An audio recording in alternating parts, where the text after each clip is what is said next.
Wow, people wey suppose talk true to power don off mic, and if we talk, na 500,000 they go sama us, call am hate speech. But fear not, Mayegun don come. Him go torchlight every corner, nooks and cranny of all these bad people wey dey spoil our country.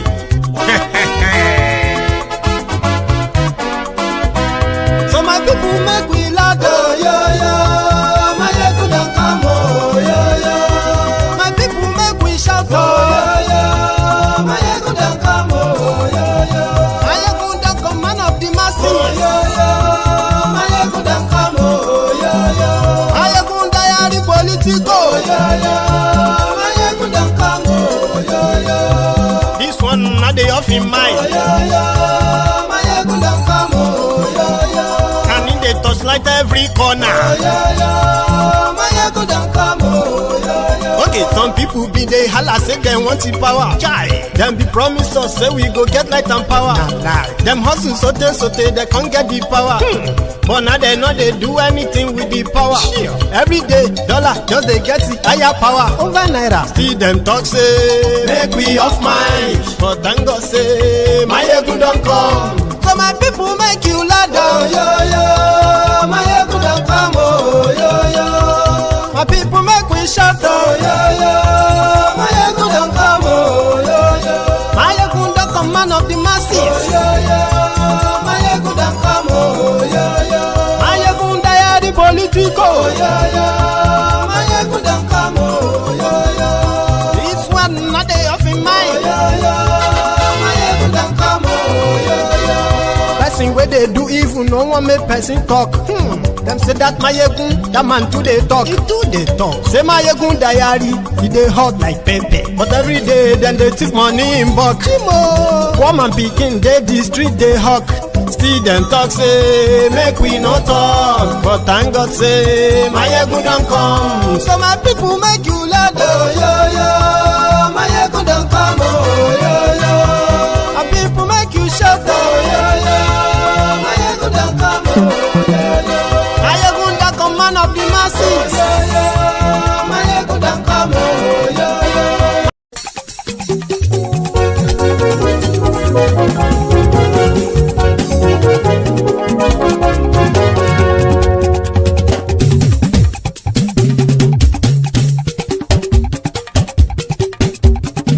Mayegun làwa mọ̀ làmọ̀ tó dòdòdò. Mayegun diary na him be number one. Mayegun làwa mọ̀ làmọ̀ tó dòdòdò. Mayegun diary na him be number one. Mayegun ti dé o ọ̀rẹ́ ara ìlú. Mayegun diary na him be number one. Lórí Facebook, lórí YouTube. Mayegun diary na him be number one. Gbogbo bó ṣe ń lọ ni Mayegun já wa sí. Mayegun diary na him be number one. Àṣírí ọ̀jẹ̀lú kì í bò níbẹ̀ o.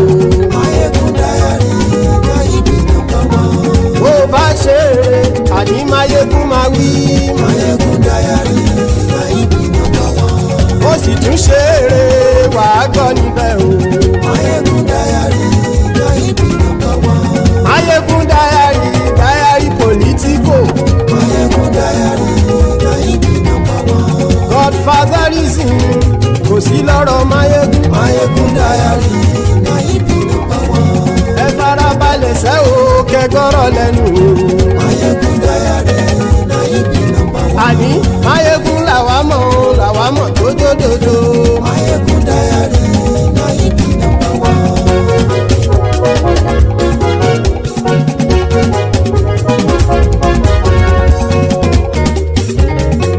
Àní ẹ̀sùn ràkì. Mayegun ti dé.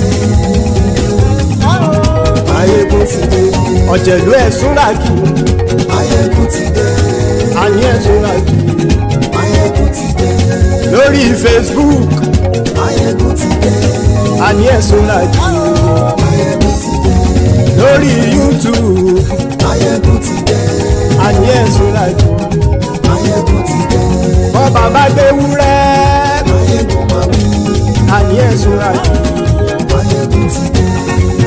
gbádìyẹ. Máyégún máa wí. Àníyàn sọ́ra yìí. Máyégún ti dé. Bí pẹ̀sìdó bá rúfin o. Máyégún máa wí. Àníyàn sọ́ra yìí. Máyégún. Hello there, brethren. Good morning to you. Good afternoon to you. And good evening to you from wherever you are joining us. It is Mayegun live. Thank you for joining me in the Temple of Truth tonight. You know the drill. After reading the caption of the broadcast, read the description of the broadcast as well. Then like it, which is your own offering, like you walk into the temple. So you're joining, that's you joining the Temple of Truth before you start, right? Like the broadcast, then share it. So invite your friends and then your not so friendly friends, your frenemies. Tell them to join us because Mayegun today, Mayegun is live. Simple. Yesterday, when the Nnamdi Kanu appeared in their court to notify the court that he would be representing himself, Omoyele Sowore was there. And then when the kind of like the swift case came to an end, or the hearing came to an end, and everybody departed, right? Omoyele Sowore was leaving the courtroom when Nigerian police, on the order of the police commissioner, Abuja police commissioner, Omoyele Sowore was grabbed and he was taken straight to Kuje magistrate court. Kuje prison rather. So, however, before then, the lawyer to Nnamdi Kanu, his brother, and 11 others were already imprisoned in Kuje, remanded in Kuje prison by the Kuje magistrate judge. So they took Sowore and others before the judge this morning, and they were granted bail while the supposed defendant, Sowore and others, were to go and work on their bail. The Nigerian police struck again. And what did they do? They came in their normal commando Gestapo style to grab Omoyele Sowore because according to them, the commissioner of police is still looking for him. Like what? Why is that? The commissioner of police, this is the guy, right? They said his name is Aliru Barao, right? One of the guys in charge of all this, abuse. However, when Sowore was in court, right, he did release a snippet of, you know what, they can't really break us until they grabbed him outside the court. But the police came back later to give us an explanation why they had to take the role of the supposed prison or custodian officers who were supposed to be those to process their, their bail. Well, we'll get to that part. In the courtroom, when the magistrate granted their bail, Sowore had this to say. They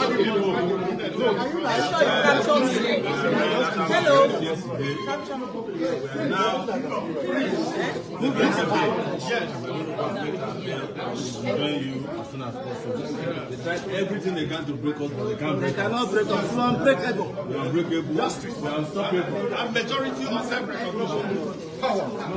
Power.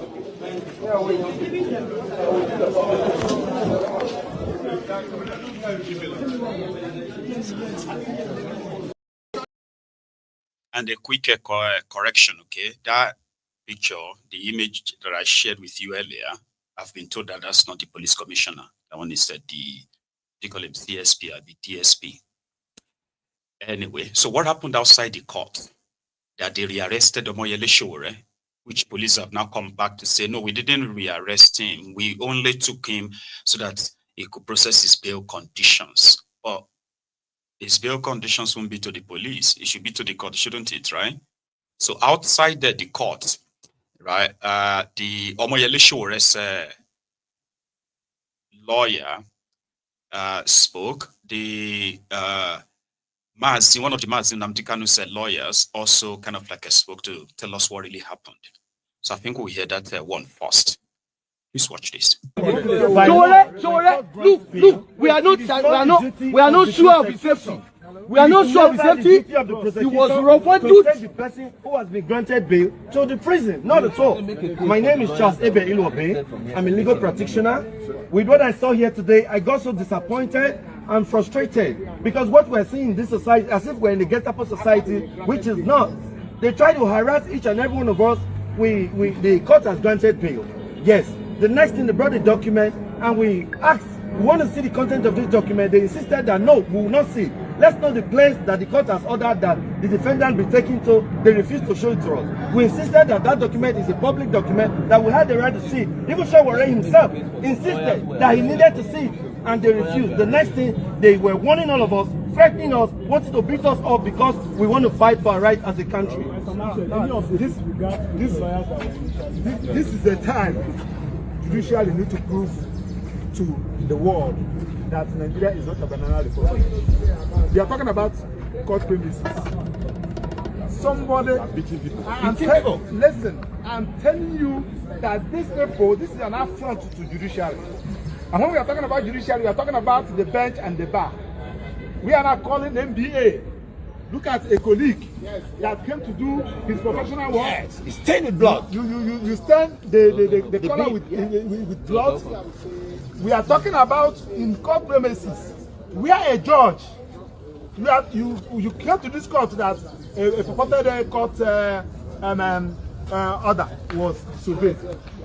Now you, knowing that the OCD that I was calling, was discussing, was already in Kuje magistrate court. So when I was there waiting for OCD, it was when a lawyer that served in my chamber and they saw the news, said, is it not these people that police we are talking about? You now call this. So it was not even the police that now. So you now put the call to me. Oga, I saw that lawyer and some other person, so you give me a set for I'm here now. Please go. That was when I started calling. So before I could come, you rush from town, from Use to this place. They have secretly arranged them without allowing them to take their food. They do not take their food. So, and this is the first of this kind where somebody will be remanded just by the hospital. So we asked what about when I came, they have already taken them back to prison. Because when I was coming, I saw them in their convoy taking them back to prison. They came to court. He said, my lord, don't talk about this. But long story short, so we decided to file the application for them.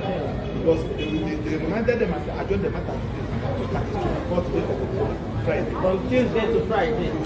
When they know that no counsel stood for them. Yes, so we now file the application for them. So now, some people now said, they said that if we did not arrest Sowore, it would be like we are doing selective.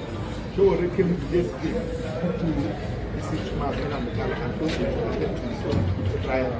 They got him arrested at the premises of the court.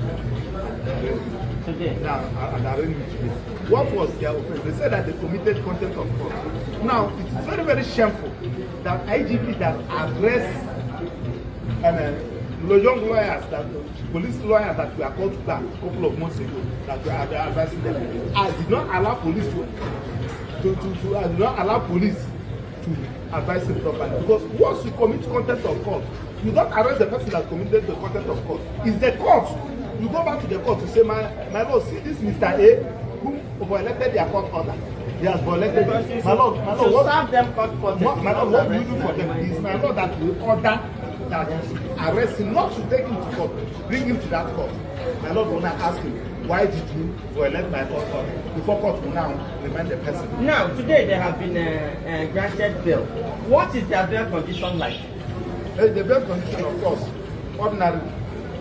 Someone like Sowore is a presidential, he contested the president with the president. So you mean that the bail condition was fair enough? Listen, so that he should have granted personal recognition in this funny charge.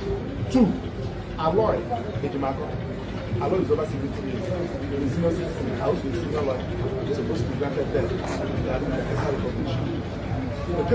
We have been granted that for the extra recognition. Other people, probably that are not known for whatever reason, should have asked to bring a shooting. But whichever that is the case, bail is at the discretion of the court, and the court has granted them bail. We are here now to perfect their bail condition. That's what we are doing. Now, I want to put one question to you, Council. Do you think that the federal government, who has abused court judgments, stands a chance to benefit from any court order against anybody? In the first instance, this particular government, APC government, which we started experiencing since 2015, this is the first time we don't protest in Nigeria.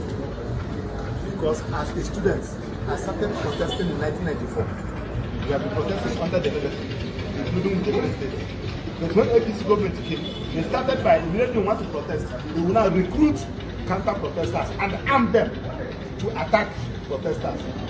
They have been doing it. You can see one of our complaints is complaints. When people went to protest in the national management, the federal government protected, gave those counter-protesters security, police, they nearly killed. Now, will it be wrong? Will it be wrong to say? Will it be wrong, Council, to say that this government is a government of bandits and terrorists? No, with their behavior. No. The only thing I can say is that this government is one government that encourages and punish those who are exercising their fundamental right, because the number of canisters and tear gas they throw in on 20th on peaceful protesters, take it or leave it. I think that the road is a forest. We will not see anybody. The kind of gunshots they shot on Monday, the kind of police they deployed on that day, I think that they deployed it in Katsina and Zamfara. There will be nothing like bandits and terrorists. Thank you very much, Council. Fellow Nigerians, you've heard it. So initially, they said when the police arrested Sowore yesterday at the premises of the Federal High Court, they said they were arresting him. No, they were not arresting, they were inviting him because his name continued to pop up in the mouth of the arrested people, that he is their leader. So when Sowore got to their office, they said they are arresting Sowore. They arrested Sowore because Sowore violated court order that restricted them from certain areas in Abuja during the protest. The areas they never even got to before they started shooting at them, right? And if they violated any court order, like that lawyer said, you will go back to the court, the judge that gave you the order, and say, well, they violated it. We wanted to issue an arrest warrant so we can arrest them, and then you can deal with them. They didn't do that. So they arrested Sowore, now started looking for what to charge him with, including those they arrested for protesting. What can we charge them with? They have no idea what they want to charge them with yet. So they started with, they are causing public disorder, public unrest, which is also a lie. Then the magistrate court that they are using, something that they said happened around the Apple and outside kind of like the city. So they had to travel down far away to Kuje, where they found a magistrate's judge that will do their bidding. So he rejected bail application the first time, but the second time he approved the bail application. Sowore was presented as one of them, but Ejimakor was not there. So they took him elsewhere, according to the lawyer. So the magistrate court and the lawyers argued out, and they said, okay, they granted them bail.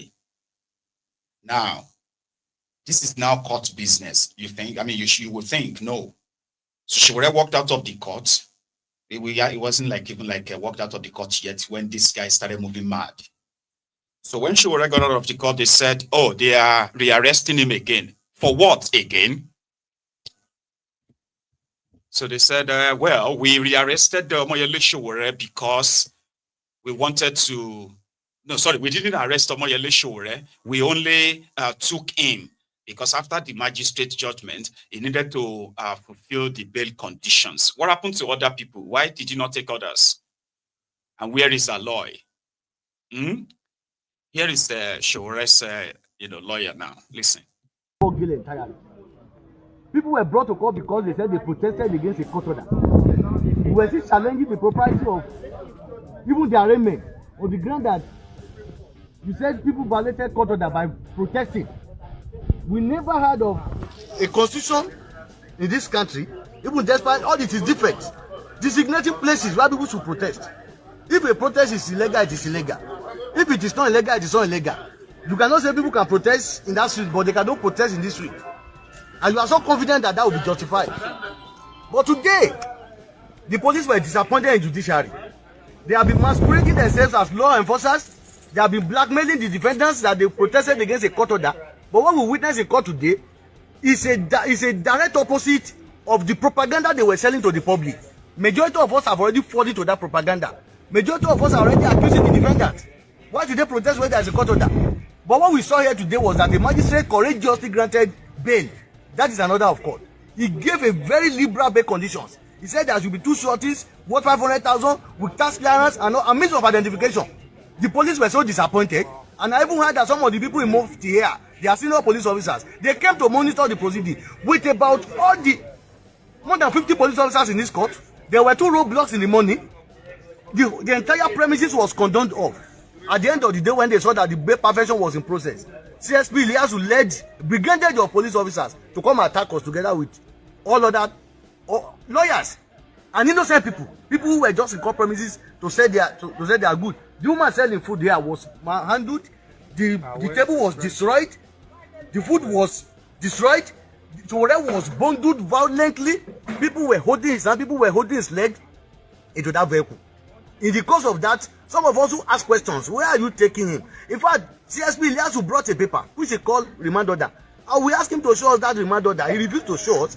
We asked him, if you are taking Sowore to prison custody, on what ground can you do that? If he's not able to perfect the bail condition, and if he's not able to do that, and you are taking him, where are the prison officials? The prison officials will be here. Why must it be police? Why must it be you? In the course of that, they descended on everybody. I was injured. There was blood stain in my bib. This is my bib. We were manhandled, and Sowore's clothes was torn. And they forced him into their vehicle, and they took him away. As we speak, we don't know where he is, but we are still trying to follow up on the bail perfection. If you perfect the bail today, then we want the police to justify why, whatever reason they have, to keep him. This is illegality. This is injury. Yes, this is my injury. This is stain. This is blood stain on my bib. CSP Iliasu led them more than 50 officers. People were, in fact, a lawyer was here. In another matter entirely. He was arrested, people were arrested, people were trying to cover with their phone. Individuals who have cases in court were abducted as we speak. We don't know where they are. And that is what the police institution have done today.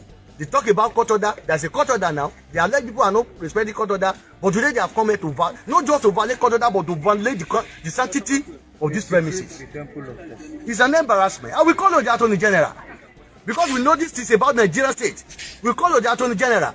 If the Inspector General of Police will not see reason, where they will not be reasonable in the face of any personal grievances they may have against or anybody, we call on the Attorney General to let sanity prevail. We call on the Nigeria Bar Association. They have come to destroy the sanctity of court. Police officers, they have come to violently to the court sittings were interrupted. And this is a public outrage. Everybody here today is disappointed because it is not expected. We fight police and follow the law. If the magistrate had denied bail today, that would be a justification. If the magistrate had granted bail and the defendant are not able to meet up, that would be a justification. But this thing happened around to 11 when the court had granted bail in this city. That's what we witness in court today. That's what we witness. We call for the release of Omoyele Sowore. That is very, very important. We call for his release. We call for his release. We call on the Nigerian Bar Association too to rise up. We cannot continue to watch things happen like this. Otherwise, people will lose faith in judiciary. People will lose faith in court process. Thank you. I'm done. Yeah. Hold on. Yes, sir. Thank you very much. Don't worry, we're together. Yes, thank you, sir. I'm not going anywhere. They're a bunch of thugs. That's what they are. And if Nigerian law enforcement is going to be driven by thugs, this stuff was unnecessary. I was telling the guy in Wike, I said, talk to his lawyer. That is Elias. Why are you dragging him for? Talk to his lawyer. No, you have to drag him. That is CSP You Elias. push everything all over this place for what? He's the OC anti-vice, FCTC ID. That is the person who led the Togri and brigandage today. You know, it's terrible. You shouldn't do that.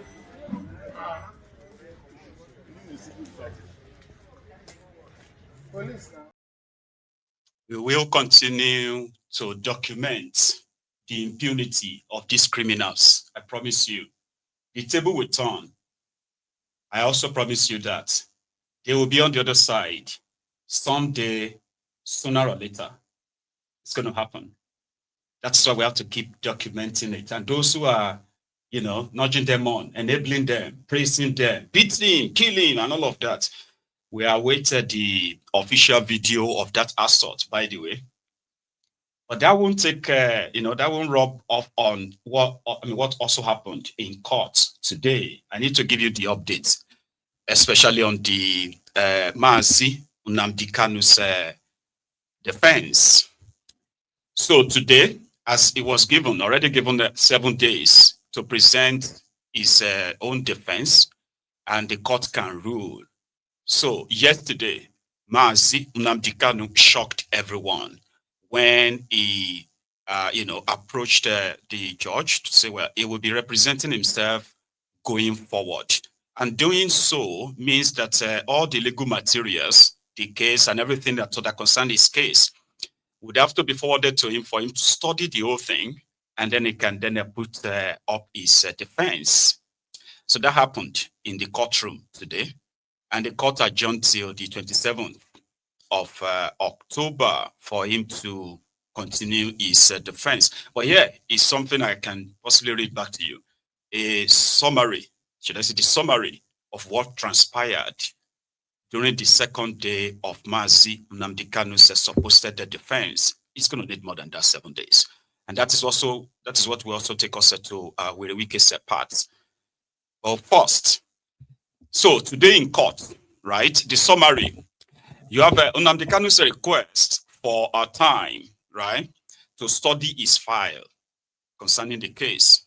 So Nnamdi Kanu informed the court that his legal team had been disengaged only yesterday, and that Thursday being a non-visitation day, there was no lawful means for anyone to deliver his legal files to him in DSS custody. His special counsel and brother, who usually provides these materials, are themselves in illegal government detention right now.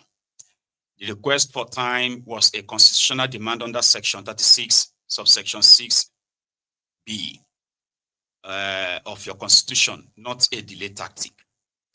2, Nnamdi Kanu requested that his consultation days with legal and medical consultants be expanded from 3 days per week to 5, which the court granted. He also protested that the DSS continues to bug his privileged conversations with counsel, contrary to Section 35 and 36 of the Constitution and Rule 14 of the United Nations Basic Principles on the role of lawyers. This was Nnamdi Kanu and Judge now making all these requests, and he got some of them. His defense has begun, so you know, right? So right now, everything you are reading from the reports, from the court reports, where they have Nnamdi Kanu versus Nigeria, right? So this is Kanu, not his lawyers, making all these demands. And right now, so far, he's gotten some of what he wanted going forward. But here, so, and he's also quoting their constitution, by the way, so that majority of you will understand that there is still some, level of a show ahead of us. And those who are going to face him in their courts should have an idea, maybe, of who they are coming to see. So let me give you more. So Omotocho, the justice, claimed he had vacated his courtroom for consultation and that Kanu failed to utilize it. a statement that ignores the absurdity of compelling a man to enter his defense after barely 3 hours of consultation in a capital offense trial. Such action is patently perverse and contrary to the principle in Abacha v. State 2002. He quoted a case there, right?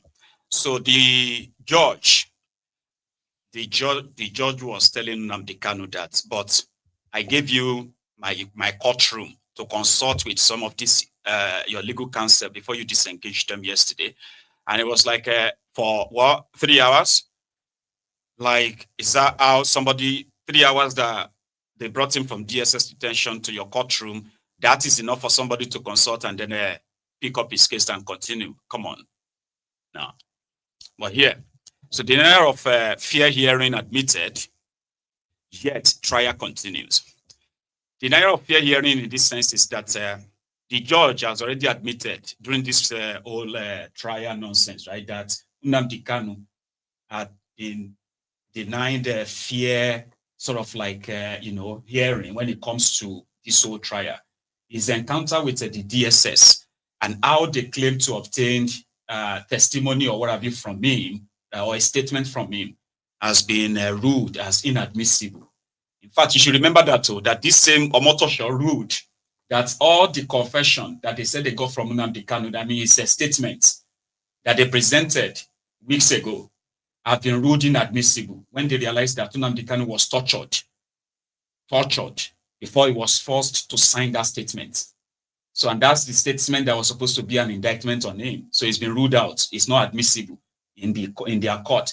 So in case if tomorrow Omotosho decides to now start quoting that, we'll go back to the video where Omotosho said that statement and everything they kind of must have extracted from Nnamdi Kanu is non-admissible.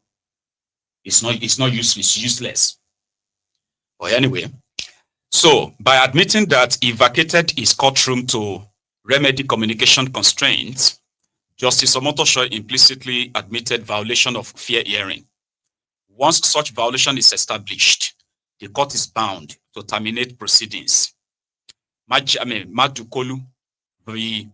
Nkemdelim in 1962, there's a case quoted there. Tukor v. Government of Gongola State, 1989, quoted a case. Instead, the judge sought refuge in a claim that no evidence has been placed before him, even though a motion on notice laying the evidential foundation for the jurisdictional objection was pending but unheard. One cannot dismiss what one refuses to hear. That's Kanu talking to that judge. So the fourth one of what transpired is the silence on foreign witnesses. Nnamdi Kanu's witnesses from the USA, Kenya, UK, and Ethiopia remain stranded. The court silence on this critical application reinforces the perception of a deliberate effort to stifle defense evidence. Let me explain that to you. Apart from the call on Wike and others to show up as witnesses and why he wanted them, Nnamdi Kanu has invited other witnesses from across about 6 countries, including the UK, US, and Kenya, that they are, and for them to come into that trial as witnesses, Nigeria would have to grant them visas through the process of the court, where the court will say they must come, like if they are subpoenaed, so they will have to come. And for them to come to Nigeria, they will need a visa. So Nnamdi Kanu is giving Nigeria a job now that if you want me to prove any case with, number one, right? If you, Justice Omotosho, can read about this case and that case and all that, right? Which I'm going to prove to you, then you realize that you do not even have jurisdiction to try me. Let's assume that you want to go ahead and try me as you have been kind of like, commissioned to do. Then you will give me everything I want. All right? You will give me everything I want, and then we can call it a trial. Nnamdi Kanu is 100% sure that they won't give him any of that. Yeah, they're going to give different reasons why. Here you get. So Nnamdi Kanu is helping Nigeria to not only, right, to actually get so busy for what they have done, right, to make it even more difficult for them in their scripts of trying to, in their script of persecuting him. So it's going to take a lot of other government agencies, parastatals, government staffs, and the rest of them that will be invited. And Nigeria will pay. I'm just saying. So his final parties that are the denial of certified true copies, CTCs. When Nnamdi Kanu was about to request for the certified true copy of the transcripts and the ruling on his oral jurisdictional objection to enable him proceed to the appeal court, Justice Omotosho abruptly called another case and ordered Nnamdi Kanu to leave his court, an act reminiscent of contempt for open justice and Section 36, subsection 1, guarantees of public hearing and record access. This is the truth, as you must know. So Nnamdi Kanu, like I told you yesterday, is not really looking to him, to prove anything to anyone. He's there. It's like they have created a stage. You see that stage they have set there to perform for you. Like those of you who are expecting them to kill him, he should rot in jail, he should die there, he should this or that. Your government, your criminal government has set a stage to perform that act for you. But guess what? The man they are coming to make the spectacle for you that to laugh at is actually coming to ridicule not just APC, is coming to ridicule every institution that's meant to do something and prevent this kind of a madness, but did nothing. The stage they are setting is going to be overtaken by him at the end of the day. And this is one of the reasons why his own representatives, the constant House of Rep member representing his constituency from Abia State, right, was on Arise last night because he was in court when Nnamdi Kanu shocked everybody and was like, I'm going to face these guys myself, right? And here is his own understanding of why it has gotten to this. So the credit for this goes to the Arise, by the way, right? So listen to this. It is a long watch. Well, he had discussions with the legal team yesterday, and all of us were shocked when we came to court and the Honorable Attorney General of the Federation previous, Kanu Agabi, announced to the court that himself and the legal team, especially those of the Inner Temple, are withdrawing. And the judge also was shocked and asked Mazi Nnamdi Kanu about it, and he concurred that for now that he would take charge of his defense. Doesn't mean that if tomorrow an opportunity arises that lawyers will not also be part of it. So, but for today, probably tomorrow, he would take charge of his defense. So that's what happened in court. And were you surprised? I was pleasantly surprised. Pleasantly or shocked? Well, surprised and shocked at the same time. In terms that none of us knew about it. I came to court, just like I've always done, attend the court hearings and all the stuff, and I sat there, listening. I kept making the contributions. It's just between Mazi Nnamdi Kanu, the prosecution team and the defense team, and the judge. So as of today, the lawyers have virtually stood down. Whether they have given Mazi Nnamdi Kanu his case files, I do not know. But when you go to Section 36(6)(b) of the Constitution of the Federal Republic of Nigeria, which are actually a crucial provision towards fair hearing, specifically to persons who are charged with criminal or capital offenses, is the constitutional right of Mr. Kanu to decide to take over the defense of his own case.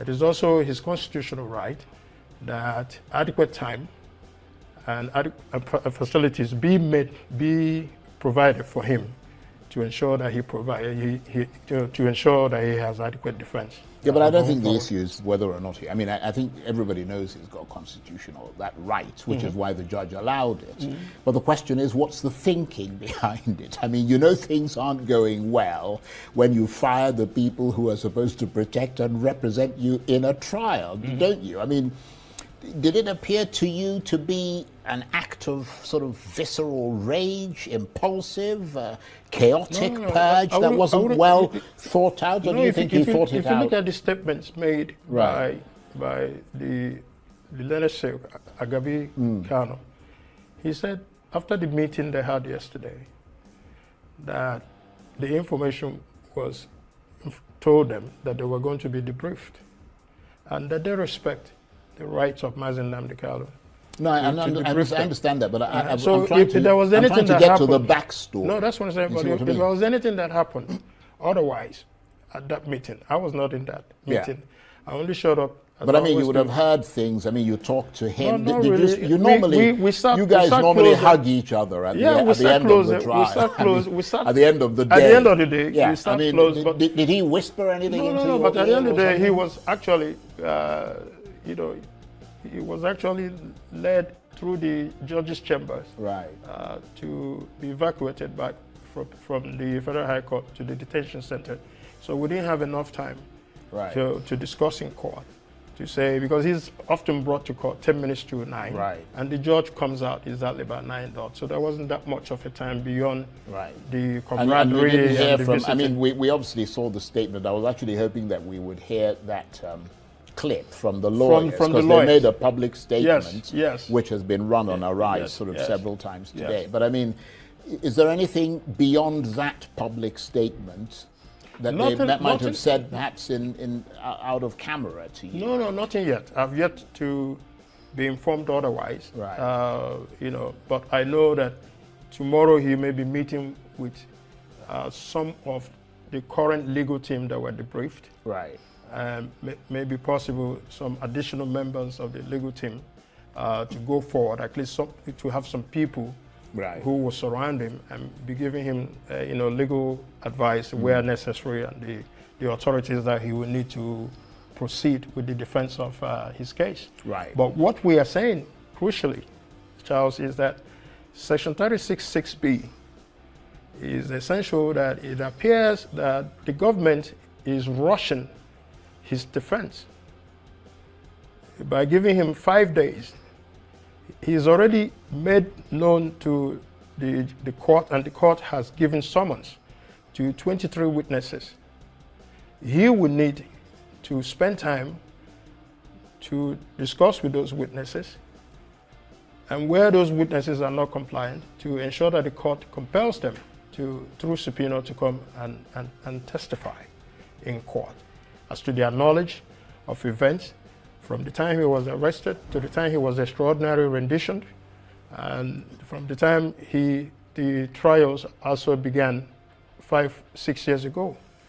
So if you're going to rush, the prosecution has had more than 10 years to prepare for this matter. They've arraigned him on several charges, withdrew several charges, and rearraigned him. They've had adequate time to present their case, and they have rested their case.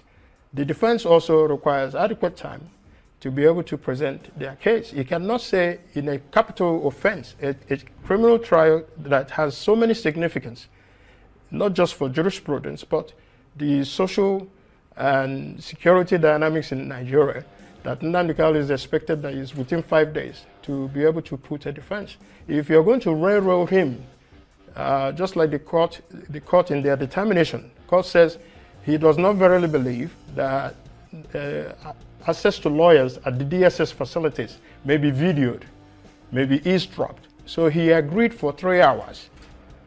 That was yesterday's meeting, for himself and his lawyers to meet at the judges at the court 7 specifically.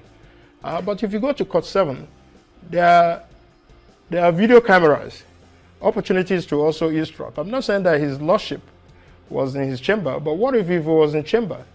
Who else was in chamber with him to eavesdrop on the discussions between Mazen Nnamdi Kanu and his lawyers. Well, they would argue that it's getting all rather paranoid now. No, it's not. No, if you agreed that because of electronic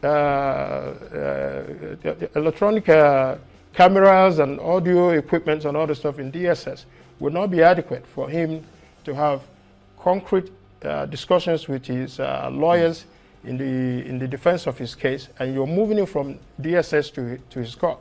But the court itself is also... Yeah, but I mean, obviously the judge has more confidence in the court than the DSS facility. Well, it's not... So that's... No, he moved the matter from the DSS facility to the court. Yeah, that's what I'm saying. Hoping that the court will be an adequate place. Yeah, that's but what the I'm saying. same court... He obviously has more confidence absolutely, in the but then the same court has the same issues as it would be at the DSS. The court is also wired electronically. Yeah, but maybe the judge, because he's a judge in that court, I well, mean, I'm just speculating, has more control and more access to that kind of material. So what is the judge? What is the judge?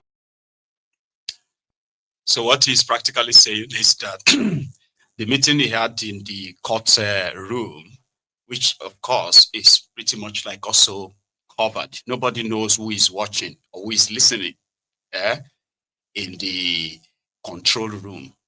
So the effort to try to railroad Nnamdi Kanu into a 5 days defense to call 23 witnesses, right? And these 23 witnesses, it needs to confirm that the court is actually doing its best to bring them to court so that they can come and testify based on the events as they happened, that they have managed to conjure together in order to put up these trumped up charges. So one of them is Wike. Wike is the minister of the FCT. I don't think he needs any introduction. So he held his usual media chat in Abuja and a series of questions, of course, mostly about his political enemies and all that. So Maokwe from Channels then asked him that, hey, your name is mentioned among the witnesses called by Mazen Nnamdi Kanu in his ongoing trial. So what's your take on that? And he categorically said, yeah, I will attend. If the court subpoena me, I'll come. So that's exactly what I want all of them to say too. Yes, we'll come. And then we can get ready for the greatest legal spectacle that will go on record as the greatest in the history of that contraption. Like one of those things you put together. So if all of them agrees, like with Wike, because to him, I'll come. You come and tell us his role in the Obibo massacre, which they have hidden for so long. So when you talk about hellfire ending in the Hague, ICC, he should actually be sharing the same cell with Wike, if you know. But yeah, he said he's going to attend. So first one has confirmed that he will attend if the court writes in. And the court has already written all of them, to my own understanding, because that's what the court said. The court said, yeah, they've written all the 23 witnesses listed by Nnamdi Kanu. What about the ones from other countries? Anyway, let's first take on that of Wike. Kanu's case in court. There was a protest on Monday, but he was set to open his defense yesterday, and you were listed as one of his witnesses. Compelling witness.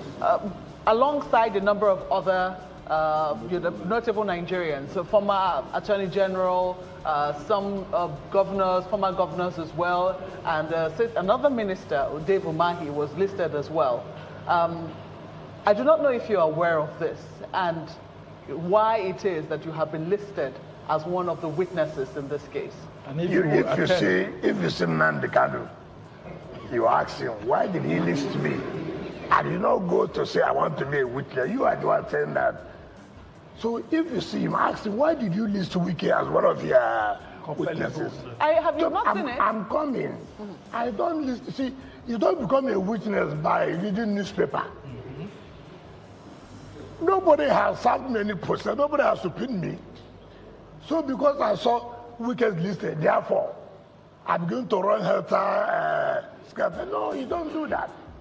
If I am served, if I'm subpoenaed to come and give witness or to give evidence, I must obey the court. I must appear. But not on pages of newspaper. Nobody does that. Excellency. And so as to why I should be listed, he who chooses me there, you should ask him the question. But if I am invited, if I'm supposed to come, Kanu's Go. So he's not going to believe that he's a witness just because his name is published in the newspapers. No wahala. So your name is not just published in the newspaper, it is published in the court report. Abi, court bulletin or something. So, and we believe that by now, Wike would have been served his own subpoena. And then a day for him to appear, I can't imagine how that's going to be. One of those that Mazi Nnamdi Kanu called to also be a witness is Hopeless Uzodimba. Just about 2 years or so ago, Hopeless Uzodinjo granted an interview with Sheung Okinbaloye. Consider this as a throwback video that if Mazi Nnamdi Kanu could get his hand on it, it would be very, very useful. Among all the narratives that the criminal government of Nigeria has been pushing on this matter, while they are committing systemic ethnic cleansing of the Igbos in eastern part of Nigeria, covering it up with the stories of IPOB this, IPOB that. So Nnamdi Kanu has called on some of these governors, and including former governors, their roles in this matter. There was a time that Sheung Okinbaloye, as a media guy, was pushing that same narrative of IPOB this, IPOB that, including all the atrocities of the criminals, politically sponsored criminals in Imo State, especially, Olu, Osu, and other areas that some of you paid influencers of the APC and PDP continue to blame Nnamdi Kanu and hang it on IPOB. The person that will now go and take the stand, take the dock, and as a witness box, the person who is going to take the witness box, one of them is Hopeless Uzodimba, and this is what he had to say. Even when they were trying to make him say, maybe IPOB, he categorically said, no, they don't know, they are not. Watch this video.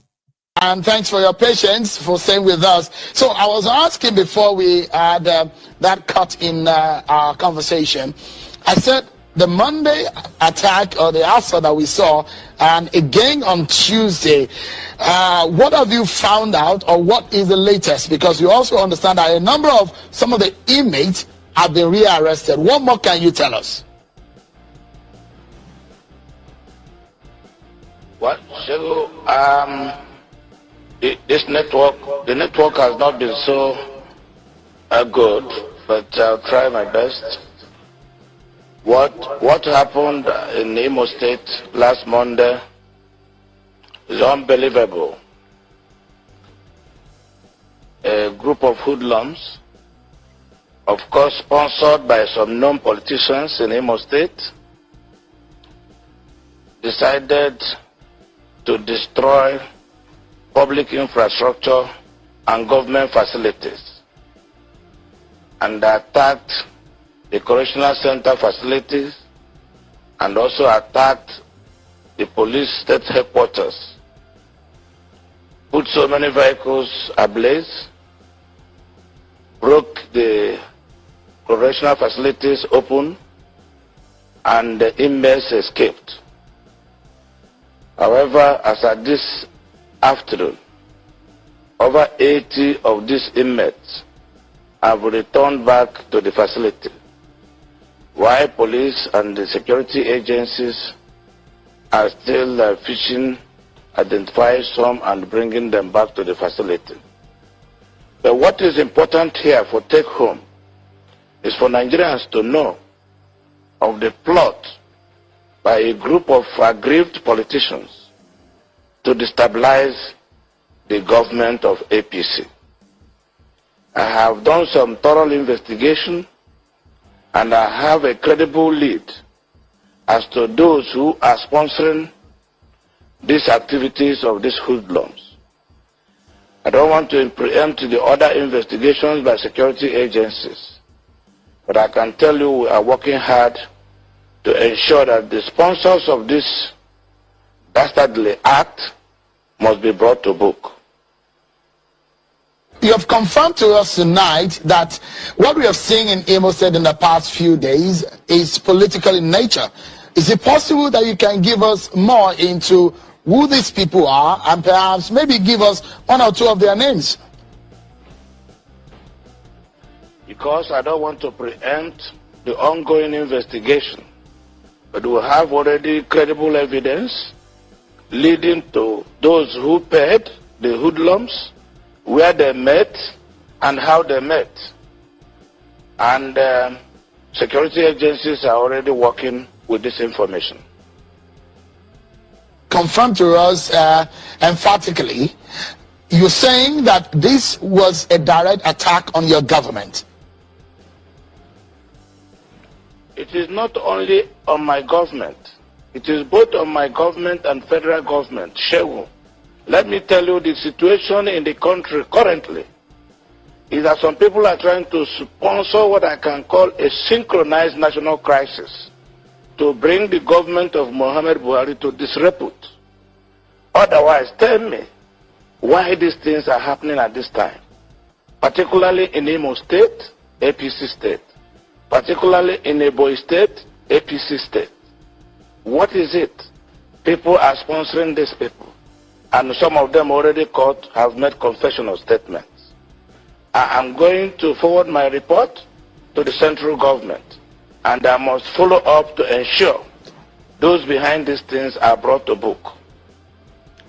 Do you subscribe, Governor, to the police preliminary investigation where they said IPOB and the MSN are responsible for the attacks? Their tactics is that they try to identify grievances of people in a particular area. If it is Imo State and probably there are some IPOB people who are not happy, they hire hoodlums from outside Imo State. They bring them in pretending to be IPOB, and they commit this crime and they they go away. So it is not about IPOB. Yes, we agree. We have aggrieved IPOB members, but I can tell you, those who are doing this destruction, most of them were brought from outside Imo State. So, if you say that they are really not IPOB members, another insinuation that a few commentators have put into this is perhaps the military operations that we saw in the past few days, which of course you also commented about. Is there any link between that military operations and what we saw in the last few days? As I speak to you, and thanks for your patience. I just thought you should hear that. Because most of the time when I come here, some of you think Mayegun is an IPOB apologist. A lot of you have no idea how much Nigeria commissioned. Before these things gets to this level, you have no idea how much Bokwari's government commissioned, right? Paid people to push the narrative of this IPOB that, so that they can use that to justify the military invasion of Eastern Nigeria. The criminal governors of Eastern Nigeria, they were more interested in control, hoping that, because to them, the level at which Nnamdi Kanu was going with the IPOB, if for any reason he should just decide to go political along that, they are finished. Do you understand? So Nnamdi Kanu had to be cut to size. And anyone and everything that they could use, they are up for it. They didn't mind that these guys they are going to militarize their region, and at the same time use the cover of, like Bokwari wanted to use the cover of, I am trying to keep Nigeria together. These people wanted to cause another war. He wanted to use that cover to continue his killing in eastern part of Nigeria. While the Igbo governors themselves, who have their own political differences along that, decided to also hide behind the IPOB this, IPOB that, ESN this, ESN that, with all their media group or pushing it. They were hiding behind that when they used their politically sponsored people they bought guns for. Okay, people they gave they are the ones who harmed them, right? So when they commit all these their political killings, courtism, and the rest of that they are politically sponsored, the media will just report it as IPOB. Oh, yesterday 3 IPOB members were arrested. Question them. They have nothing to do with IPOB. But the media have been pushing that for so long that you would think it's only in Nigeria. They went to Washington, D.C. Baba, that was when I kind of have to give kind of like respect to those of you who are the leadership of the IPOB, especially in the, in this turbulent time, last 10 years. You know what happened? Buhari's government went to Washington, D.C. They were paying lobbyists. You know what that means in America, lobbyists? Yeah? There are people who actually go and talk to lawmakers, congressmen, senators, to push something and say they will pay them all. Buhari paid lobbyists in America to push that IPOB should be proscribed. It's a terrorist organization. America did their own checks. And they were like, no, they are not terrorist organization. They do not fit into any description of any kind of description of terrorism. So that failed. That's just so you know that this whole thing that you are seeing that is being unleashed on Nigeria, exposed by Nnamdi Kanu years back, rattled the likes of Buhari and those who use this government to push their agenda in all over Nigeria, not just in the eastern part of Nigeria. But in truth, since everybody will agree that it's IPOB, it is ESN, Nnamdi Kanu, that kind of like buried the normal way, the neutral way that security officials should look at things. Okay, Nnamdi Kanu has microphone, camera, laptop, and then what do you call it? So if Nnamdi Kanu and his flags and all of that, and his followers who are waving their flags, singing, and all of that, right? Not harming anybody, not hurting anybody. And even within that group, you realize that, we have noticed that some people are trying to infiltrate this group. And in that case, right, we will go after them once we realize that they are doing something illegal, right? That's the job of the security, investigation. But what do you do if the people who are supposed to stop the infiltration of a noble cause are the ones who are actually working to infiltrate it, doing everything to infiltrate it, because for an agenda? So this is going to be the time for them to come back and possibly give evidence of most of the things they've used the media to say. Because what happened is completely different from what the media continue to tell you. And it is about time to find out. It is about time. Let's go back to Wike. You see, PDP, they are going to have their convention next month, in the next, about 2 weeks. Now, their convention is to try to come back from this, this ruin that the crisis they are in. And I'm not going to really go into too much details because I know some of you probably should be aware, right? But the update is that yesterday, some northern governors, including the ones that are still going to go and join the APC before the end of this year. So they attended the party, right, where they are the consensus candidate. They said his name is Tanemu Abitaminu Turaki. He will be the consensus candidate from the north, as it is agreed that the chairmanship of PDP should be zoned to the north. So therefore, they were the ones who agreed, no Wike. So they have pick the consensus candidate that will then go to Ibadan in November and be elected as the PDP national chairman. And they will then probably get ready to start their own mobilization, recovery, and a reconciliation. Well, Wike said first, even this was yesterday. Yesterday, another group came out and said, no, we are not part of that. They are PDP too, right? They said, no, we do not agree with that consensus of those governors, that these governors are just doing things like they are the owners of the party. Ego battle, ego tripping, and the rest of that is eating them, right? Here is what Wike had to say about that. He said, they will bury the party. Person will be the undertaker for the party. He's pointing fingers. And he categorically said that their conclusion of their agreement will be based on their faction. So they have 2 factions now. Watch this.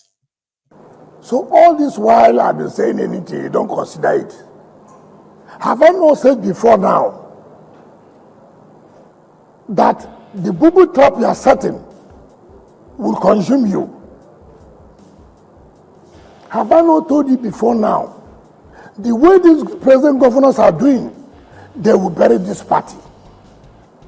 Have I not said before now that as opposition, we don't need to act with impunity? Look, I'm an FCT minister, for Christ's sake. Forget about whatever you think. Are you telling me, as it is today, because I'm not a governor, you go and hold PDP meeting, you call them stakeholders, and then you exclude me, and then you want to survive? No, okay, assuming I'm not even the FCT minister, by the role I have played in PDP till now, simply because I'm not a governor, I cannot be consulted in taking decision of the party? Certainly not. Certainly not. So, when you see let me tell you, and I have told them, and just mark it, all this way you are calling APC, calling this and that, is barbarous, rubbish. Rubbish. Is it the APC that's making you to take the wrong decision? Is it the APC that's making you to take the wrong decision? What is there? You mean me, I will sit, and then 2-3 people say because they are governors, they are getting so much allocation. Then you go and decide, and then you tell me, follow. Follow who? Isn't that the template that the PDP had always been using? No. The governor, it has always been the governor. It's always been like that. That is why I say you make mistake. And when you make this mistake, okay, take for example, okay, assuming it is correct. It favored me yesterday. Doesn't necessarily follow that if you do the same thing, it will favor you. You don't do that. Therefore, also say this. Also say this. When we are governors, why was it that no governor left? Is it that we didn't have problems? We fought to be chairman of the party. It got to Supreme Court. You know that. Why is it that people didn't leave? Well, the party in power. So And leave them. No, it's not correct. We were not in power then. We were not in power. APC was in power. Under Buhari, yes. APC was in power. We were not in power. But the point remains, why is it that people didn't leave? You have to show leadership. You have to take responsibility. You have to show commitment. There's no commitment by coming out on the pages of newspapers and television houses. It has never happened. It has never happened. Now look at it. Look at the crop of leadership you have within the governors forum. It's not abusing Wike is the matter. No. You have abused Wike severally. What is the result today? You have called a Wike names. What is the result today? What is the result today?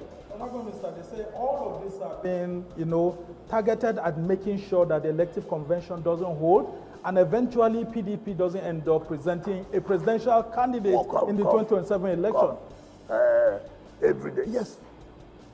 That's the one convention. What are you doing that they don't want the convention to hold? If you do the right thing, would anybody challenge the convention?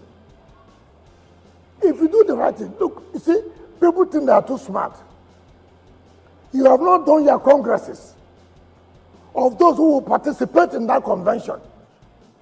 All you are interested to do, let's go and do convention. You want to deny so many states of participating in the convention. I will say, look, you cannot do that.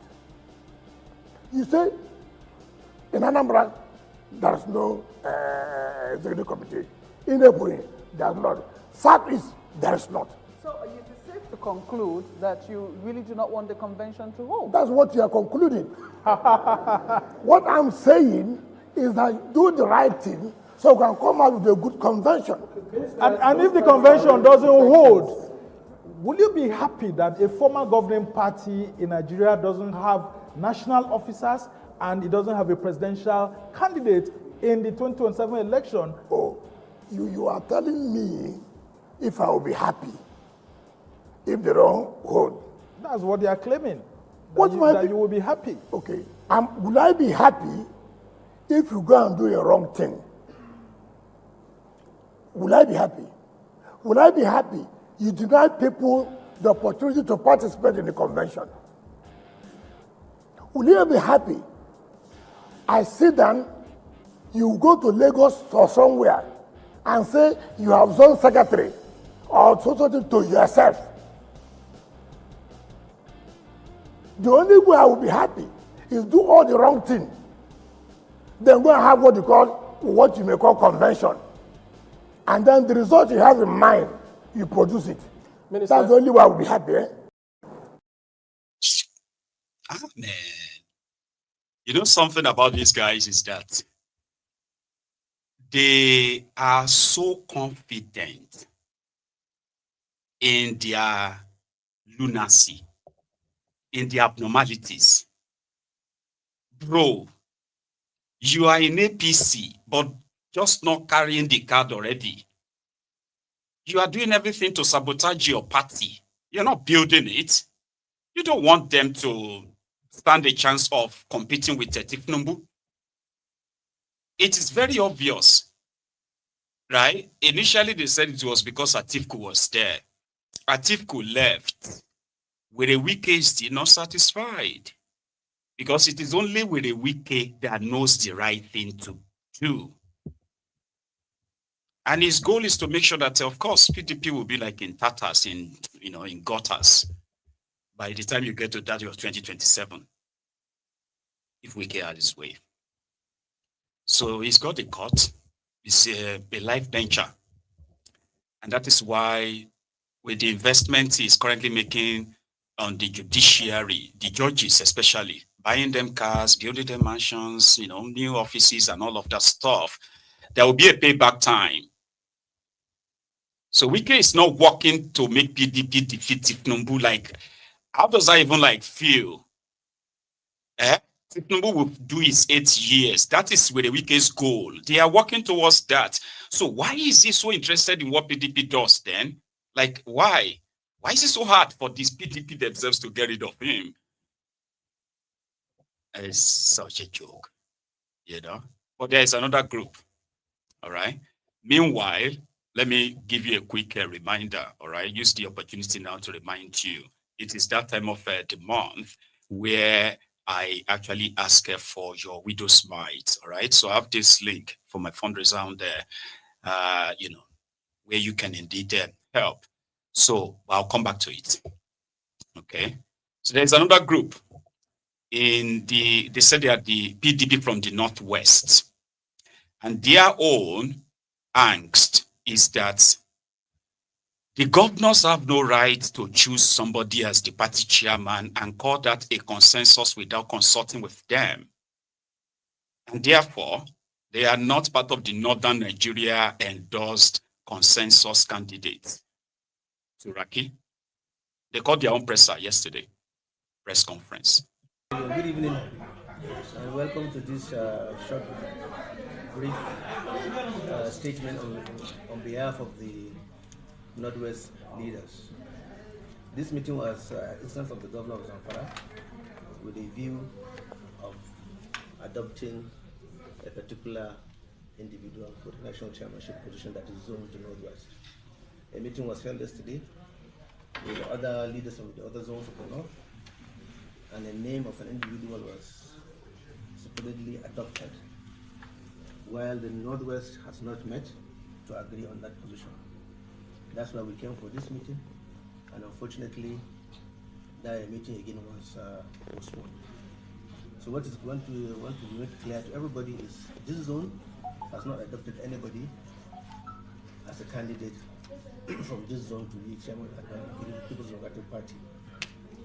There's a lot of resentment due to lack of consultations among the leaders of this zone. We believe we are the strongest zone here of the PDP, and the attitude of our leaders in this regard made us to take this position. Now we disagree with the governor's position of yesterday, and we are going to have our own candidate that will nominate for that position. Thank you. Thank you. Northwest zone is a zone that the national chairman has been zoned to, and this position has been determined by other zones, and we feel it's unfair for other zones to determine a particular candidate that this zone has not been consulted. Okay. And that's why we're taking this position. Okay. Specifically yesterday, I asked, sorry, my name is Abdurrahman Zakaria, I write for the Punch newspaper. Yes. I asked the governor of Adamawa State that what about other members of the party who are not in agreement with your decision? And he said they can go ahead, those who are willing, who are interested in contesting, can go ahead to contest. Don't you think that's a face, and there shouldn't be need for maybe coming for disagreeing with them when it's open that you can take? Maybe if it's open, then why did they adopt somebody else? That would be the question you should have asked them. If it's an open contest, they should have allowed everybody to come out and no contest. They should have just zoned it to one person.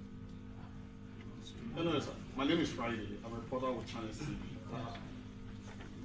It's a bit surprising to me because I also asked a question yesterday. There's a governor from the zone. Yes. I think he's the only governor from that zone, the Zamfara State governor. Yes. Am I correct? Yeah, he's the only PDP governor from that zone for now. He was part of the meeting yesterday. If he knew, or he should know, that the chairmanship position has been zoned to the Northwest, why should he adopt a candidate when he has not met? That's why we're here. Okay, good evening, everyone. My name is Amaka. My question is it that you don't want a consensus? Consensus by who? Consensus is made by consultation. We have not been consulted. The governor of Adamawa himself zoned these positions to Northwest. We are supposed to sit yesterday at the instance of governor who said he was traveling. And that meeting was suspended until today. And the governor sat down and adopted a candidate. He didn't sit down in the Northwest to adopt a candidate. And that's why we are expressing this position. We don't, as far as we are concerned, we do not have a candidate recognized as a candidate by Northwest. We are all stakeholders here. We are all the party chairman. These are all former gubernatorial candidates. We are members of the national assembly. None of us was consulted. None of us. We were at the meeting. We were at the meeting when these positions were zoned to Northwest.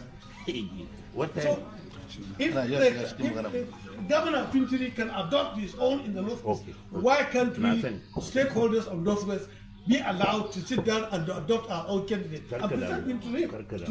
What's your name, sir? Mustafa Habib. Senator representing the government. I know too much. So let's leave the PDP and their own funeral, by the way. Koolu has changed the service chiefs in Nigeria, including some head of security agencies and all that. So some believe that it's two things, right? Two kind of like narratives. The first one is that some believe that it is because of that coup scare, you know, that Tinubu was to be overthrown on the 1st of October 2025, and they got wind of it, and that was averted. However, a month now, I think it is it up to a month now? No, anyway, this month. So Tinubu has now changed all these service chiefs, appointed some new guys, while a reshuffle just one, which is Olukoyede or something, or Olukoyede or something. Oluyede. Yeah, the guy who is now your chief of defense staff. So let me see if I've got his picture on the screen here. Anyway, I think I do. Yeah, that's him. So he's been moved to he's now your chief of defense staff, while Aneke, this one is your chief of air staff, I think, you know. So then you have this guy who is now the chief of army staff. His name is Abdul something. So these are the new guys. So their poster boy from the Middlebelt, Christopher Musa, who was telling us that the Nigeria should build a wall, like like some countries, to wall off the terrorists from getting access into Nigeria. But he's not going to have the chance of implementing that now, okay? Because a video surfaced online this afternoon, and it is reported that the border towns in Kwara, because Kwara shared border with, I believe, Niger State. So they have these border towns in Kwara who have been suffering from this Fulani terrorist attack, by the way. However, a video that surfaced online this afternoon, and as it was tagged, was said that this truck that brought God knows number of younger people. They said they are Fulani herdsmen. And I brought them to this community, not just the community, straight to the INEC office to go and register for their own voters card. And I'm like, if they are living there, why would they need a truck to bring them over to come and register to vote? Well, you be the judge.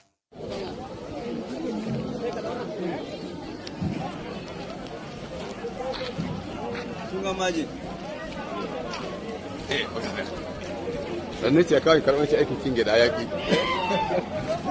Ina gudu.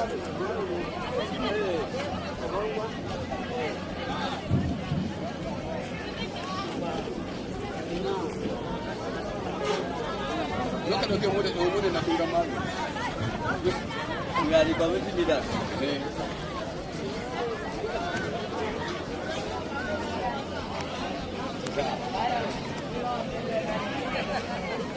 Liba? Haka yayi.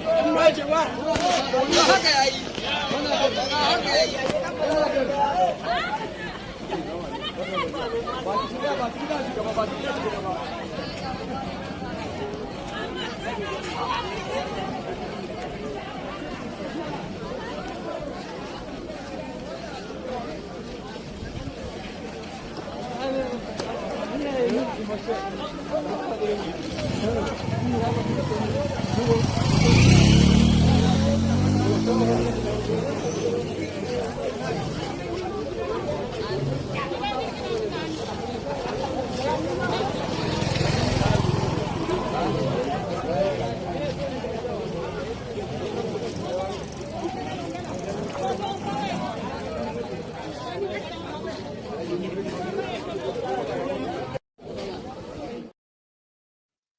That's why it was. I mean, that's what was reported. They said they were there to register at the INEC office in that community.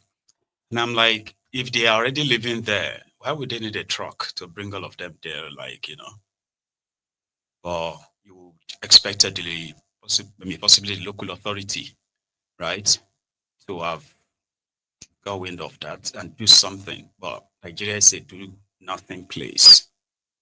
Aisha, that was kidnapped at a camp in Auchi in Edo State.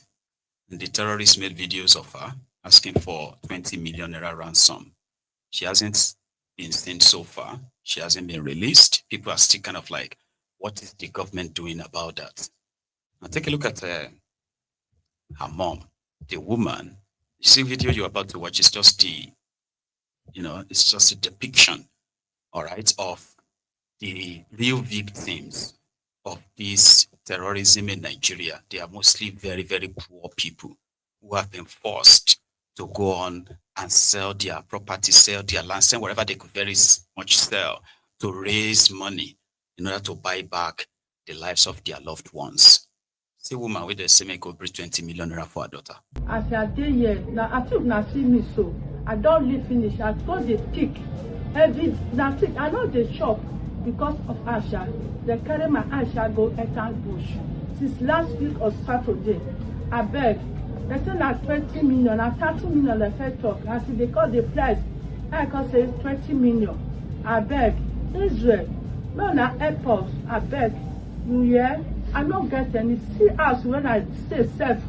See us. How many people if you see this house, you go let's say people where they carry it, you don't get anything. I beg Israel. I beg. No na help me.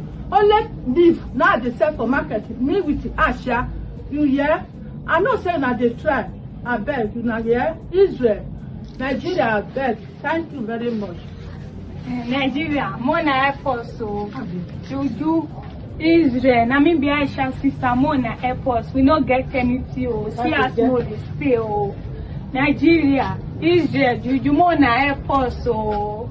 As I dey here, now I think now see me so. Mama, you don't be smart. You do be like say you don't do all this kind of thing before. You never do. Those are real victims. You see others who can possibly call people or sell properties. Those ones will still feel like lucky. But if you go to some of these remote communities, you get to see these victims of this terrorism, whose videos you will never see. Just hear about their report like statistics. Your heart will break. And that is why when you look at these criminals who call themselves, these power mongers, you are wondering like, what exactly are they using the power for? What exactly is the motivation for why they wanted the power? Now they have the power. What are they really using it for? What is the purpose? If it is not to protect the vulnerables, the vulnerable people in the society. Some of them would have to pack their stuff and leave their communities, their poor shelters and all that, to something even poorer shelters, running away from these terrorists. Reality of some people in Nigeria. And if it's some who have been like condemned to be living in the ungoverned areas where these terrorists are living like kings, lords, and all that, because government of Nigeria won't touch them. They won't even go there.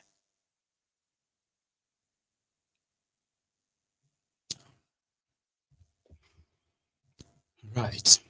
So let's put that aside. So last month, right, I managed to implore us to take me to 500 from my fundraiser. So this month, I am going to appeal to us that you should take me to 1,000, which is like tonight. And I don't know if I'll be that lucky. I just wanted to know that I'll be monitoring that. For those of you who might feel like chipping in as well, okay, it will be appreciated. Let's go to Cameroon. In Cameroon, for those of you who witnessed or possibly eavesdropped on the Cameroonian election that took place on the 12th of October, just about 2 weeks ago, right? 2 weeks ago, and the presidential election result has not been announced. The presidential candidate, who is the current sitting president, right, is a presidential candidate in the election. He is already 93 years old. So he's been in government for 43 years, ruling the same country. Presently, he doesn't even live in Cameroon anymore. He lives in France, Paris, I heard, Paris. So the election that he is waiting for the announcement has lasted for like 2 weeks. The opposition figure has already declared victory. That is the winner. The results that they collated show that he is the winner. But the electoral body is yet to announce him. And it is believed that they are going to announce Pobia as the winner, which somehow was triggered a form of protest, kind of protest all over the country, including an encounter with the police and all that, where, like protest riots and all that across the country while they are waiting for the presidential election results. Could this be that moment that the Gen Z of Cameroon are going to they're going to make the headlines, break away from the shackles of the bias, what do you call that thing again? Yeah, the bias crookedry or criminality or so. Been like so many of them. Like if you are 43 years and below in Cameroon today, you've only known just one leader. So, and I bet that is not really that much of a pride for some of these young people. So they are already preparing for that Monday. And how are they preparing? I'll show you in the collection of clips that I put together. It's a long watch. Please watch it. Watch everything if you can. And hey, like the broadcast. A quick reminder, like it. Your liking the broadcast has been, if you have noticed, right? Liking in the last few months, as we continue to do that religiously, has been paying off. So some of the videos are now being much like recommended, which means those who don't get, who never receive notifications anymore, they are beginning to get their notifications. So please like the broadcast. Thank you. Now watch this. The Kenyan youth waiting for the presidential election result to be announced on Monday in preparation for that. Yeah. 1 a.m. and they are removing all tires and wood by the road. These are the tires. 1 a.m.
C'est fini, les soldats serrés, armée blanc à terre,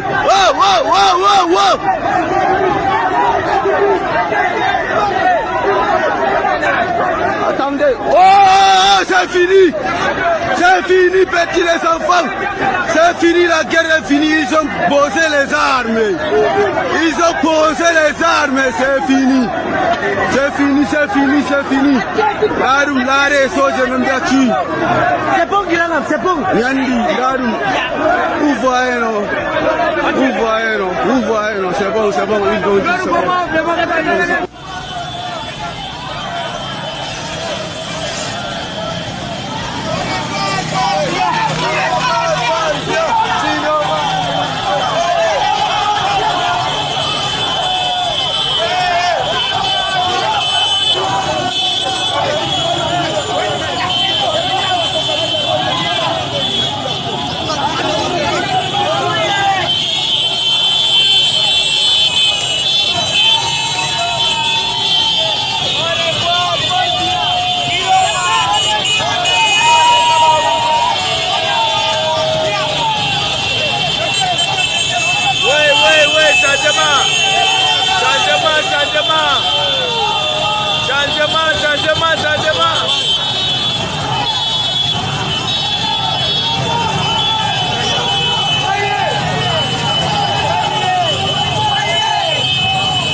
Do not understand a single word from what they are saying, except for two.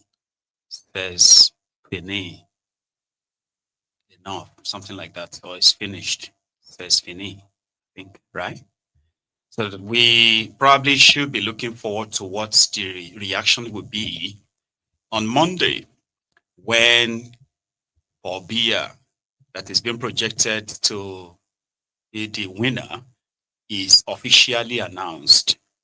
So we'll see what will happen in Cameroon. If people are already protesting to say, don't rig this election, you can't rig this, we don't want Biya anymore. Somebody said, why did some of them look like Boki? I want to believe that you are referring to them looking like the northerners in Nigeria. Yeah, because Cameroon kind of was like part of Nigeria. Their population is 31 million right now, right? However, historically, some part of Nigeria today used to be part of Cameroon.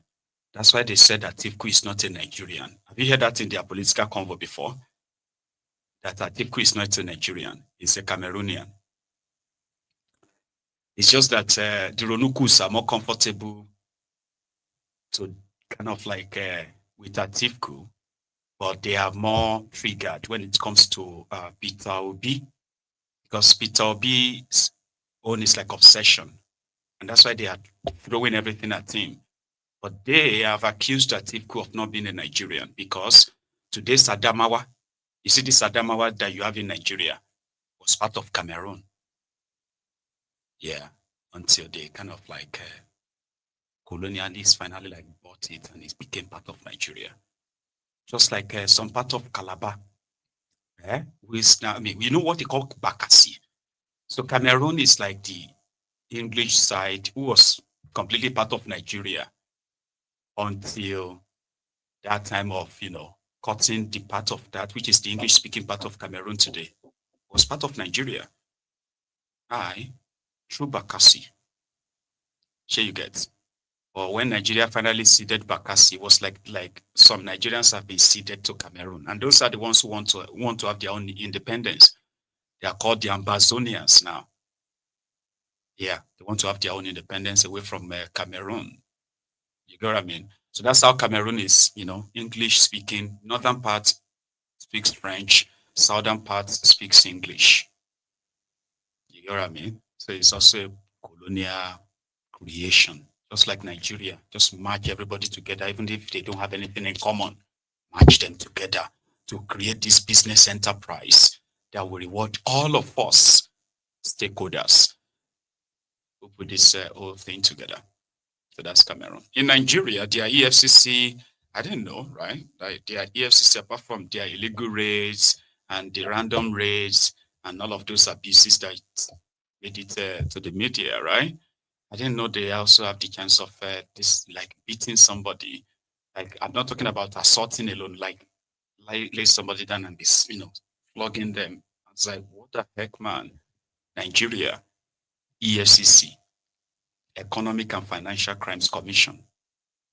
While criminals are, I mean, walking away with billions and billions of supposed loans they are taking from abroad, right? Impoverishing the country, stealing this money still, right? The EFCC is busy with this. What's your name?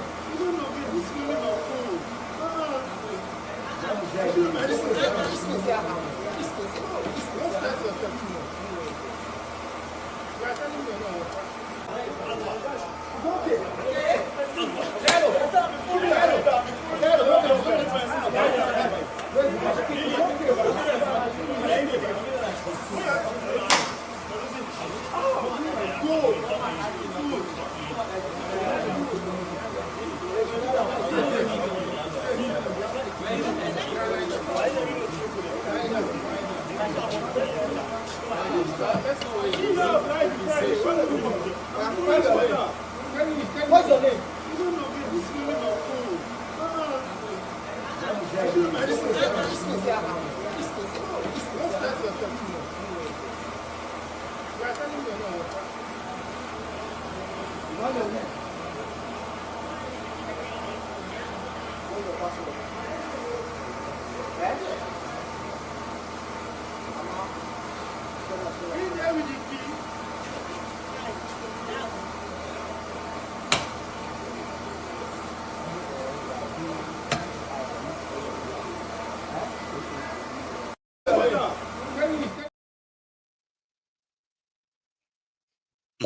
Somebody said, how could you sit down there or lie down there and be taking all of that?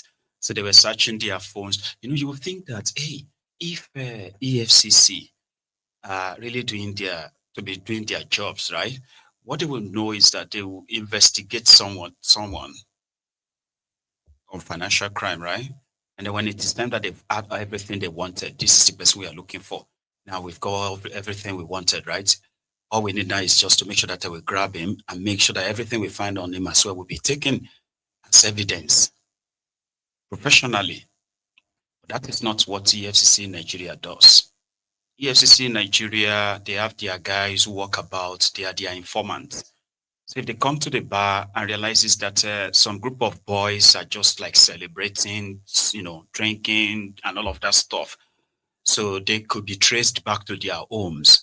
If they all have cars and they are all living together, so they will believe that they are automatically Yahoo boys. If they are not living together and living in the same streets, or even if it's just 2 or 3 of them living in the same streets, EFCC will come and bust the entire streets, including people living on that street who didn't go to any party or spend any money at any bar.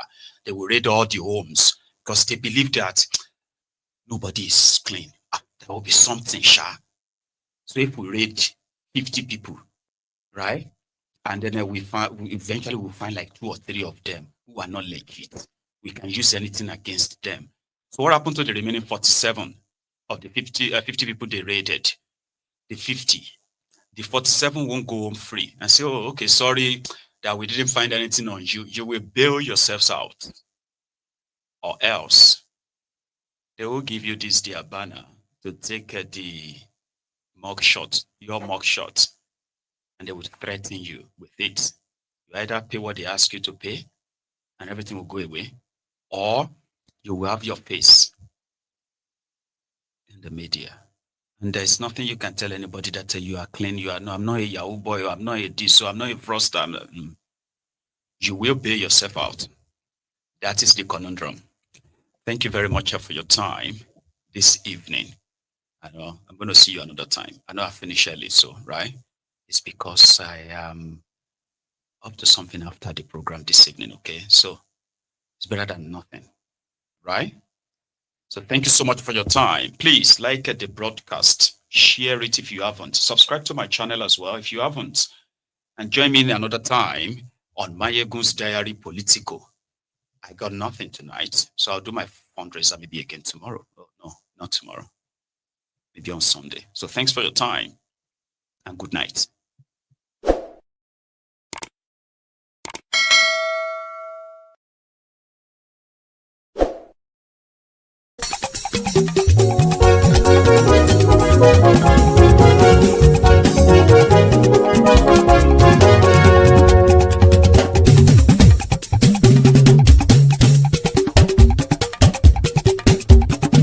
Mayegun làwa mọ̀ làmọ̀ tó dòdòdò. Mayegun Diary Nayibi #1. Mayegun làwa mọ̀ làmọ̀ tó dòdòdò. Mayegun Diary Nayibi #1. Mayegun ti dé o ọ̀rẹ́ ara yìí. Mayegun Diary Nayibi #1. Lórí Facebook, lórí YouTube. Mayegun Diary Nayibi #1. Gbogbo bó ṣe ń lọ ni Mayegun já wa sí. Mayegun Diary Nayibi #1. Àṣírí ọ̀jẹ̀lú kì í bò níbẹ̀ o. Mayegun Diary Nayibi #1. Bó bá ṣe eré àní Mayegun máa wí. Mayegun Diary Nayibi #1. Ó sì tún ṣe eré.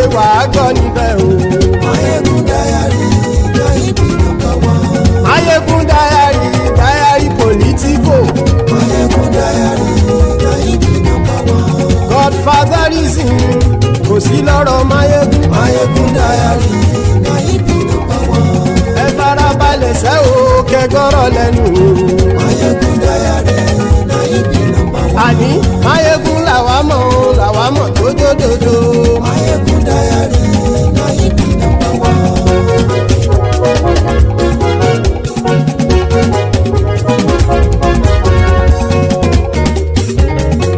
Àní ẹ̀sùn rákì.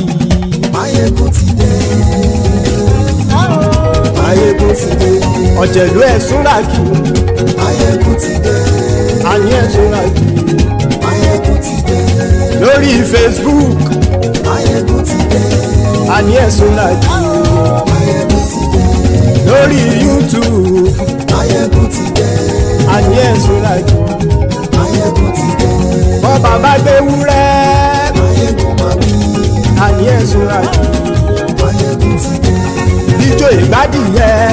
Máyégún máa wí. Àní ẹ̀sùn rákì. Máyégún ti dé. Bí pẹ̀sìdó bá rúfin o.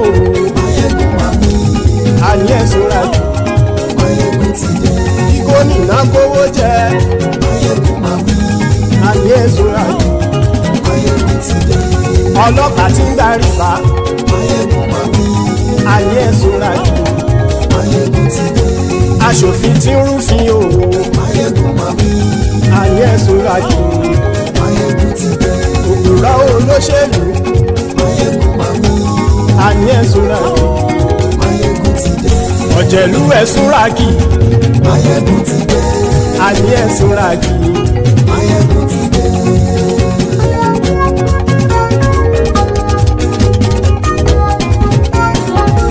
Máyégún ti dé. Gbogbo ọ̀jẹ̀lú ẹ̀sùn rákì. Máyégún ti dé. Gbogbo ọ̀jẹ̀lú ẹ̀sùn rákì. Ṣùgbọ́n ní bá ti ṣe èyí tó yẹ kí wọ́n ṣe, ọmọ bá dèrò ní fi wọ́n níran o. Máyégún ti dé. Gbogbo ọ̀jẹ̀lú ẹ̀sùn rákì. Máyégún ti dé. Gbogbo ọ̀jẹ̀lú ẹ̀sùn rákì. Ṣùgbọ́n ní bá ti ṣe yìí tó yẹ kí wọ́n ṣe, ọmọ bá dẹ́rọ̀ òní fi wọ́n níran. Wọ́n fowó bẹ́ẹ̀ o. Máyégún ó sọ pé wọ́n ò bẹ́ẹ̀. Wọ́n fowó bẹ́ẹ̀. Máyégún ó sọ pé wọ́n ò bẹ́ẹ̀. Oníkanṣá ti ṣe yìí tó yẹ kí wọ́n ṣe fáwọn ará ìlú tó gbé wọn débẹ̀ o. Ayé. Máyégún ti dé. Gbogbo ọ̀jẹ̀lú ẹ̀sùn rákì. Máyégún ti dé. Gbogbo ọ̀jẹ̀lú ẹ̀sùn rákì. Ṣùgbọ́n ní bá ti ṣe yìí tó yẹ kí wọ́n ṣe, ọmọ bá dẹ́rọ̀ òní fi wọ́n níran. Ha! Kì máa yí ṣe eré, ọ̀rọ̀ yìí kì í ṣe ẹ̀fẹ̀. Kì máa yí ṣe eré, ọ̀rọ̀ yìí kì í ṣe ẹ̀fẹ̀. Ẹni bá ti lè lẹ́bọ̀ lẹ́rù o, ọmọ bá dèrò kàṣàyè tú wọn síta. Máyégún ti dé. Gbogbo ọ̀jẹ̀lú ẹ̀sùn rákì. Máyégún ti dé. Gbogbo ọ̀jẹ̀lú ẹ̀sùn rákì. Ṣùgbọ́n ní bá ti ṣe yìí tó yẹ kí wọ́n ṣe, ọmọ bá dẹ́rọ̀ òní fi wọ́n níran. Tẹnitẹni ọmọ Máyégún ọ̀rẹ́ ara ìlú mọ̀mọ́ ni mo fọlọ́hún ṣọ́ ẹ̀ bá kìlẹ́bù. Lóòótọ́ olódodo ìlú ọ̀tá ìlú mọ̀mọ́ ni ìwọ ṣá máa ń ṣọ́ra kò sì mọ́ bẹ̀rù. Bọ́tà ń lè rí bóníṣègùn lé káwọn mọ̀mọ́ fi ṣera wọn ni ó ti dẹrùn tí wọn ò gbọ́dọ̀ sè mọ́bẹ̀. Èèpo ọ̀bọ̀ lọmọ bá dérò tàjẹ́ ò gbọ́dọ̀ jẹ́. Ó ti jọba lórí àbínú ẹni kò sì mọ́ bùyà. Àìsíwọ́lu ní ẹnìkẹ́ ìgbódì ẹyin lábàrá o. Ó kó ẹni tó bá dán o àkàmù. Máyégún ti dé. Gbogbo ọ̀jẹ̀lú ẹ̀sùn rákì. Máyégún ti dé.